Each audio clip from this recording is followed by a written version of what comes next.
Hey horror fans, once again it's the Horror Miser Money G, and today we're going to rank the Saw series.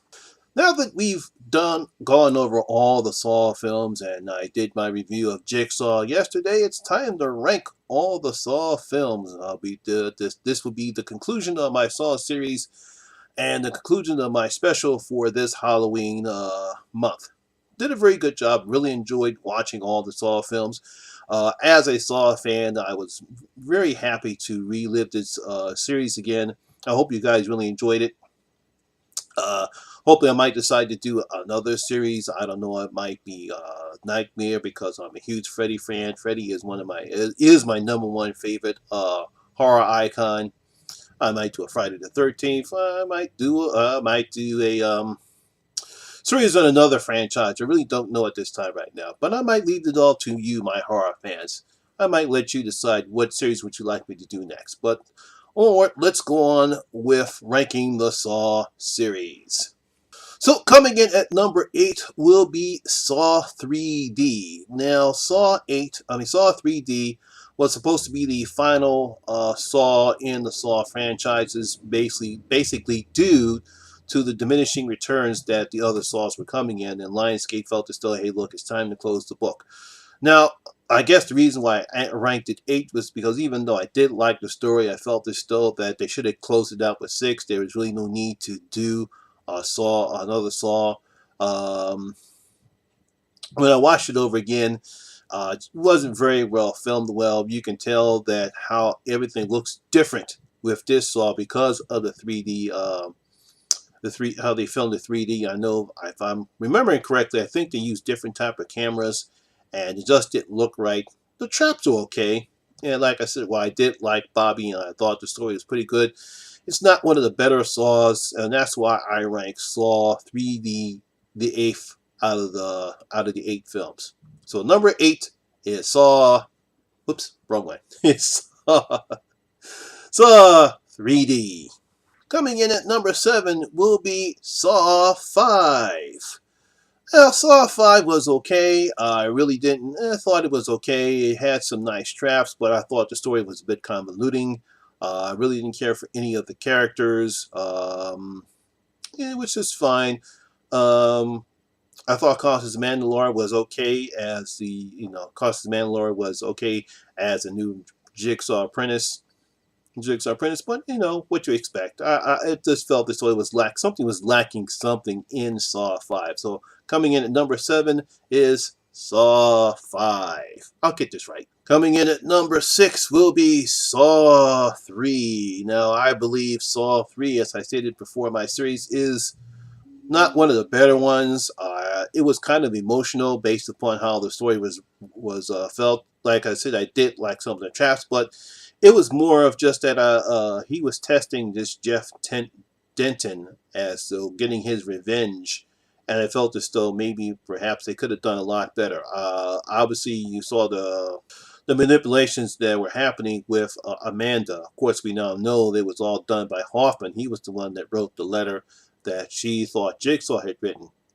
And that's why Amanda, fortunately, started sketching out the way she did. And, of course, she felt as though John Kramer's traps were not going to teach anyone a lesson, and the people deserved to die. But coming in at number 6 is Saw 3. Coming in at number 6. Coming in at number 5 is Saw 4. I like Saw 4. I like Saw 4. Saw 4 was okay. Has some nice traps in it. I like the aspect of it. I like the dog hypertension. We find out that Saw 3 and Saw 4 appear at the same time. I felt as though perhaps, I liked how we trying to find out who's new Jigsaw's apprentice. I like the twist at the end because we didn't know at the time it was going to be Detective Hoffman. That's why I think Saw 4 was pretty good, and but it was in the middle of the road picture. But I did like the traps in it. So coming in at number 5 is Saw 4. Coming in at number 4 is Jigsaw. Yes, Jigsaw. Now, of course, in my review, I said I did like how the film was. I like how the brothers directed the film. I like how it was shot. Very apathetic. Not dingy and grimy like most of the other Saws were because it was shot in the barn. I did like the traps. Of course, I really didn't like any of the characters. I thought the lead character was oh god, he was just delivering his lines well. But I did like the traps. I thought the practical effects were good. They had some nice gore into it. So coming in at number 4 is Jigsaw. Coming now at number 3, we have Saw 6. Yes, Saw 6.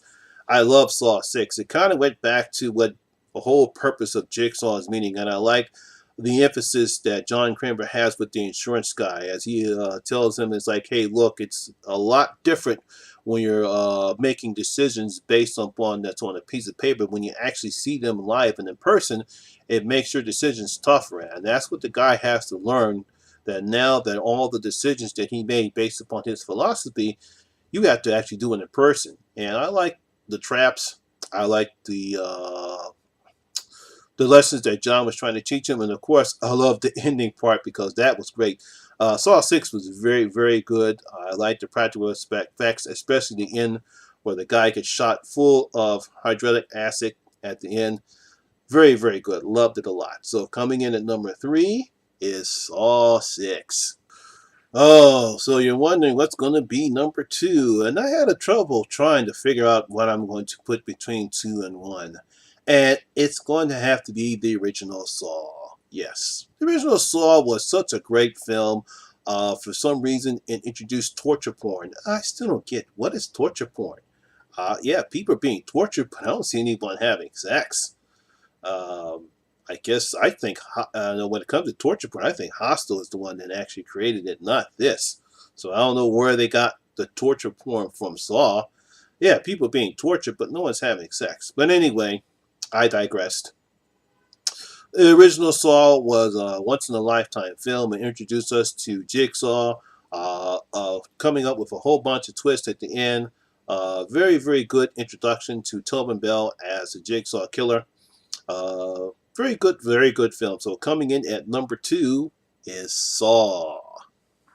So that leaves only the one left is Saw 2 as the number 1 in the Saw films. This is, to me, the best what Saw is all about. Great characters, very interesting twist. We did not see the twist coming. Jigsaw, I love the confrontation between Jigsaw and Danny Wahlberg's character. Eric Matthews, very good back and forth plays. Tobin Bell was brilliant in this as Jigsaw, as we see him up front. We see him up front and personal.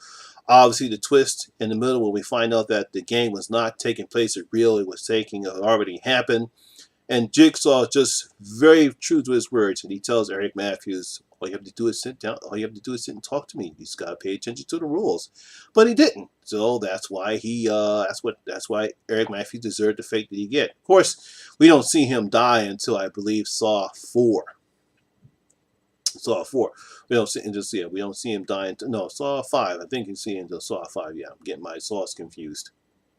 So yeah, so that's basically that's basically why I like about Saw 2. Love the traps, love the characters in the film. Everyone did their jobs very well. So my number 1 ranking of the Saw films is Saw 2. So my horror fans, what do you think about the Saw series? How would you rank the Saw films? Maybe leave your comments down in the comments below and let me know. Do you agree with my rankings, or do you think how would you rank the Saw films? And again, leave your comments in the comment section below. And also let me know what other franchise you think I should do a series on as well. Would it should be Friday the 13th? Should it be Freddy? Should it be the Texas Chainsaw Massacres? I know some people another person has done that one. And some people's done other series as well. But let me know in the comment section below what type of series you want me to do as well. So that's my ranking of the Saw franchises. I'll have this. Hope I should have my recap of last night's The Walking Dead video up soon as well.